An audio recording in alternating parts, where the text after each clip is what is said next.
My name is Nick Rudder. Welcome to my garage. On today's episode, I'm going to cover a host of different detailing topics, starting with how to properly care for and maintain your foam and your wool buffing pads that you use with your rotary and dual action polisher. So stay tuned, buckle up, I'll be right back.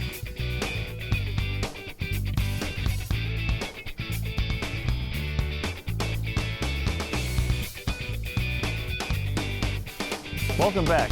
Once you start detailing your vehicle and you have a machine polisher, you're going to start building up a collection of pads, whether it's traditional wool pads or if it's foam pads like this. You see, pads are an investment. When you detail your car, something like this Tesla, you might use anywhere from 6 to 8 foam pads for each step. It's really important that as you're polishing, whether you're removing swirl marks and scratches or just polishing to a high gloss using an ultrafine polish, that you rotate your pads frequently. You see, with pads, there's a foam material for these actual foam pads, which are very, very popular. And then there's actually a hook interface for your Velcro. So these attach to your backing plate with a Velcro hook and loop interface. Well, over time, the heat generated by your polisher will actually cause issues where the backing material will delaminate from the foam. So while you're polishing, if too much heat is created, the foam will fly off while the backing material remains. That's a really bad situation. Now, to avoid that, rotate your pads frequently, maintain them properly, and make sure you buy high quality foam buffing pads, preferably those manufactured in the USA. And to clean your pad on the fly as you're actually working your way around the vehicle, it's important to have the right tools for that. And the reason that you clean your pad as you're buffing is because when you're removing swirl marks or scratches especially, what's happening is you're leveling the surface. And as you're using your compound, you have spent residue, you have abrasive powder, you have solvents, any types of silicone oils, and then you have the actual paint that you removed from the vehicle. All of that builds up on your pad. So when you're using a wool pad like this on a rotary machine, you use something called a pad spur. And a lot of guys like to use a screwdriver. So a screwdriver, it'll clean these fibers, but what happens is that it destroys your pad over time. A pad spur cleans the pad without actually causing any damage. It's designed just for this tool. And using this is simple. So normally you could actually anchor it on your knee. For this demonstration, I'll show you here. And you turn the machine on a medium speed setting and you simply work the spur in and out. Now, all polishers are different, so a medium speed setting on your polisher might be a high speed setting on someone else's. So you just have to adjust accordingly and you'll get a feel for it really quickly. But turn this guy on and you simply move the pad spur in and out.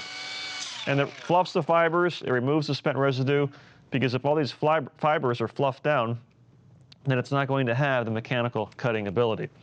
Now for foam pads, it's a similar process, except you don't use the pad spur because the pad spur will destroy the pads. For that, you have a foam pad conditioning brush, and you simply turn the machine on and you rub back and forth very gently. Now, one thing that you can do if you detail a lot of cars, a great investment is a pad washer. These pad washers save you a ton of time and a lot of money because they maintain your pads and you actually use the tool to clean on the fly as you work your way around the car. Now, this is not just a regular 5-gallon bucket. There's actually a science behind this. So it starts with a bucket, then there's a catch basin, and then here's your actual cleaning assembly right here. And in order to use this, you start off by filling the bucket with water with the appropriate amount, which I've already done. And then you want to use a specialized all-natural citrus pad cleaning solution. Only takes about half a scoop. Doesn't take too much. And you scoop it in there and then put your lid back on. And you want to mix it up somehow. I like to use a pad brush as a stirring stick. And then you reinstall the catch basin. This goes down in there. And then what'll happen is, the way this works is, as you pump the pad against this, it's spring-loaded, it sucks up the cleaning solution along with the water, and then as it drains out, it actually drains into the separate catch basin, which has a rubber grommet, so the two don't mix together. So that way you don't contaminate your clean water. And you put this guy on, make sure it's on there securely. The way this works is you take your polisher and you have the machine on a medium speed setting, and as you pump it up and down, you'll notice that cleaner is being injected into your pad. And then there's these ribs that actually act to agitate the pad and remove the residue from the actual pad itself. And using it is very simple.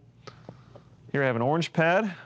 Always make sure it's centered on your backing plate. And you can use this with any type of machine.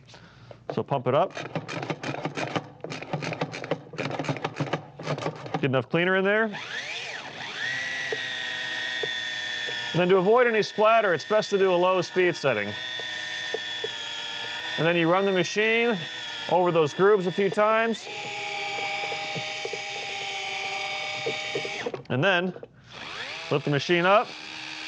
And centrifugal force will remove the water and the cleaner from the pad. And then your pad looks brand new. So it's fast, it's effective, it's easy. And last but not least, when you're finished using your pads for the day, we have a spray-on pad cleaner. These products work great to wash the pads out by hand. You simply spray it on, agitate with your fingers, and rinse it out in a sink, and that's it. Stay tuned for more as we talk about other aspects of detailing on this episode. That pad looks great.